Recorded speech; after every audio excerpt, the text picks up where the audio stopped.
नमस्ते दोस्तों, स्वागत है मेरे चैनल में। आज मैं लेके आई हूँ लव इज डीप की एक्सप्लेनेशन।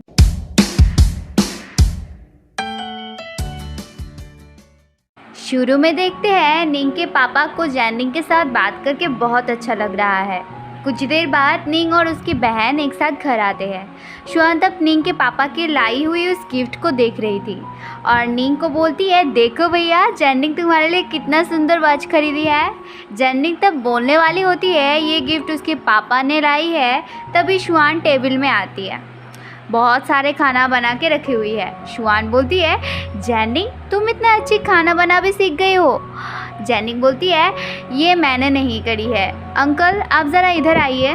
तभी किचन से निंग के पापा आते हैं। निंग अपने पापा को देखकर काफ़ी हैरान हो जाता है और शुआन भी। जैनिंग बोलती है, ये गिफ्ट मैंने नहीं, अंकल ने खरीदी है और ये सब खाना भी उन्होंने बनाया है। अंकल सिर्फ तुम्हारे बर्थडे सेलिब्रेट करने आए हैं। शुआन बोलती है, जैनिंग तुमने उनको इनवाइट क्यों किया है।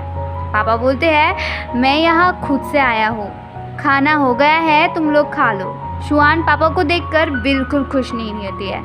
पापा तब वहाँ से जाने वाली होती है। तभी जैनिंग निंग को इशारा करती है पापा को रोकने के लिए। निंग तब बोलता है, तुम हमारे साथ लंच करोगे। ये सुनकर शुआन हैरान होती है कि उसके भैया ये बोल रहा है।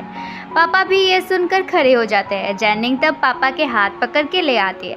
बाद में सब एक साथ खाना खाने के लिए बैठते हैं। जैनिंग नोटिस करती है कोई किसी के साथ बात नहीं कर रही है।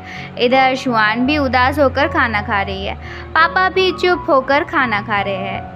उनके साथ भी कोई बात नहीं कर रहा है। कोई बात नहीं कर रहा है, इसलिए जैनिंग बात करने लगती है। जैनिंग तब पापा के बनाई हुई डिश निंग को सर्व करती है ताकि पापा थोड़ा खुश हो जाए। निंग भी तब खाने को खाकर बोलता है, अच्छा हुआ है। पापा भी काफ़ी खुश हो जाते हैं ये सुनकर। जैनिंग तब अपने बनाई हुई डिश शुआन को सर्व करती है, उसके पापा के बनाई हुई खाना देती है। पर शुआन बोलती है, नहीं, मैं ये नहीं खाऊंगी। इससे पापा थोड़ा सैड होते हैं। बाद में रात को निंग के पापा चले आते हैं और जैनिंग को बोलते हैं उनके पेरेंट्स को ले आने के लिए। ये सुनकर जैनिंग तो हैरान हो जाती है। अंकल मान गए हैं उनकी शादी को। उन दोनों को ये बोलकर अंकल वहाँ से चले जाते हैं। जैनिंग बोलती है, तुम्हारे पापा ने हम दोनों को मान लिया है। दोनों काफ़ी खुश होते हैं कि अब उन दोनों की शादी को कोई नहीं रोक पाएगा। इधर पापा घर आते हैं और वाइफ को बोलते हैं सब ठीक है और बोलते हैं जैनिंग के पेरेंट्स को उन्होंने आने के लिए बोला है। इससे उनकी वाइफ काफ़ी खुश होते हैं।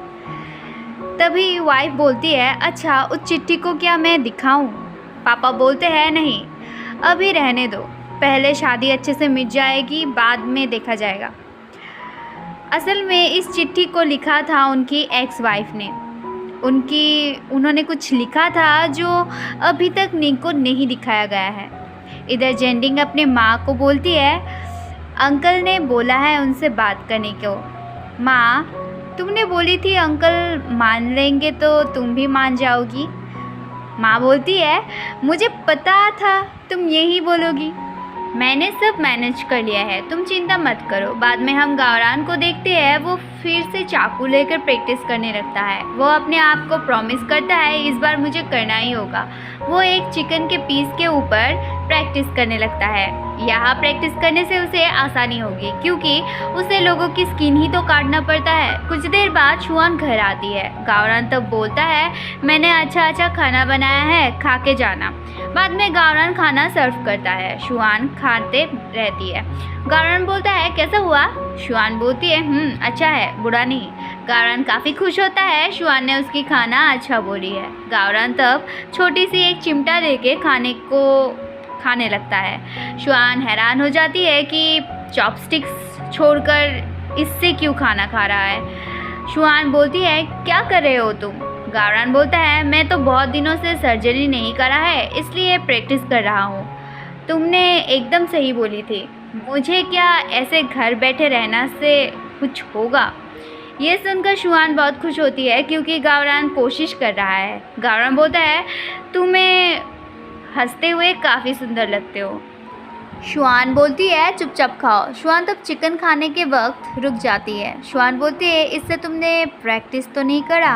गावरान बोलता है हाँ करा है, तुम्हारे भैया भी करते हैं। ये सुनकर शुआन तो हैरान हो जाती है। शुआन को तब बहुत घिन आती है और वो खाना ना खाकर वहाँ से चली जाती है। गावरान तो समझ नहीं पाता हुआ क्या है, उसे तो बहुत घिन आती है। वॉशरूम के अंदर से शुआन गावरान को बोलती है आई हेट यू।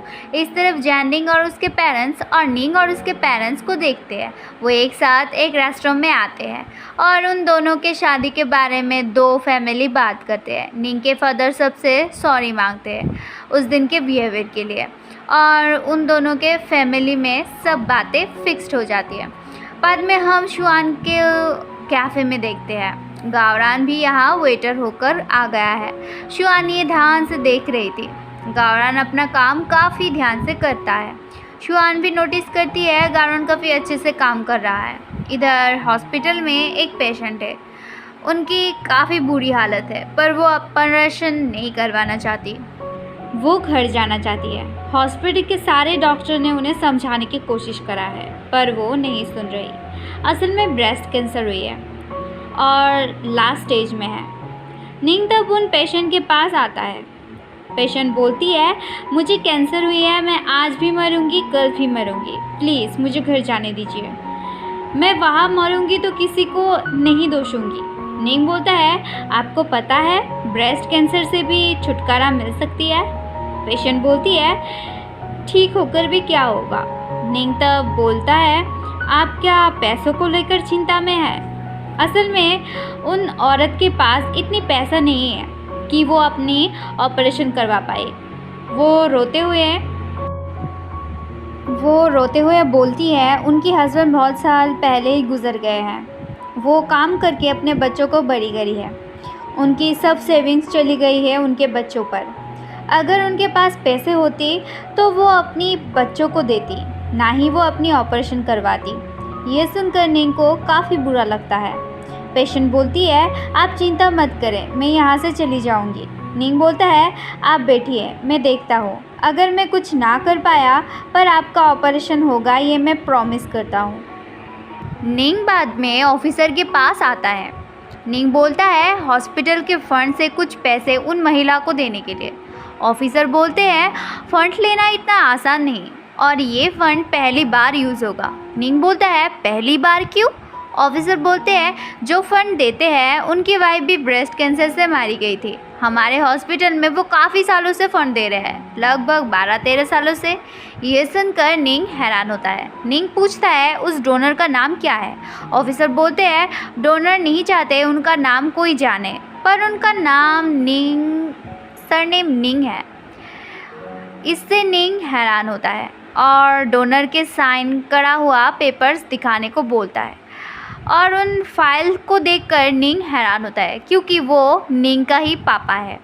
इधर रात को गावरान कैफ़े में वेट कर रहा था। तभी वहाँ शुआन आकर बोलती है इतने रात को तुम यहाँ क्या कर रहे हो? गावरान तब एक केक शुआन को दिखाकर बोलता है ये गावरान ने खुद बनाया है और तुम्हारे फेवरेट स्ट्रॉबेरी फ्लेवर का है।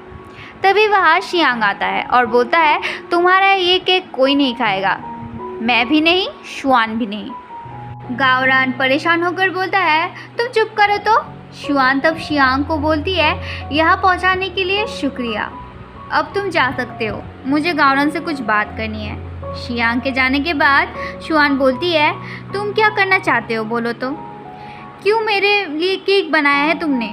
मैं तो ये पहले भी खाना पसंद करती थी, तब मैं रोज़ तुम्हारे पीछे घूमती थी। मैं तुम्हारे लिए जो भी करती तुम मुझे इग्नोर ही करते थे। मैं अब मूव ऑन कर गई हूँ, क्यों तुम मेरे पीछे ऐसे लगे हुए हो? सुनो तुम अपना केक खुद ही खाओ। ये बोलकर वो वहाँ से चली जाती है। गावरान उदास होकर बोलता है मैं तो तुम्हें पसंद करता हूँ। अचानक से वो रियलाइज़ करता है ये उसने क्या बोल दिया। तब वो रियलाइज़ करता है वो शुआन को प्यार करता है। इधर जैनिंग के घर निंग और जैनिंग को देखते हैं। निंग अपने पापा के उस फंड देने वाले बात बोलता है। जैनिंग भी समझाती है तुम्हारे पापा तुम्हारे माँ को काफ़ी पसंद करते थे, इधर गावरान हॉस्पिटल आकर बोलता है वो फिर से ज्वाइन करना चाहता है हॉस्पिटल में। इस बात से डॉक्टर काफ़ी खुश होते हैं और ये एपिसोड ही ख़त्म हो जाती है। और अब सिर्फ 5 ही एपिसोड बाकी है। तो अगर नेक्स्ट पार्ट चाहिए तो कमेंट पे ज़रूर बता दीजिएगा। Take care.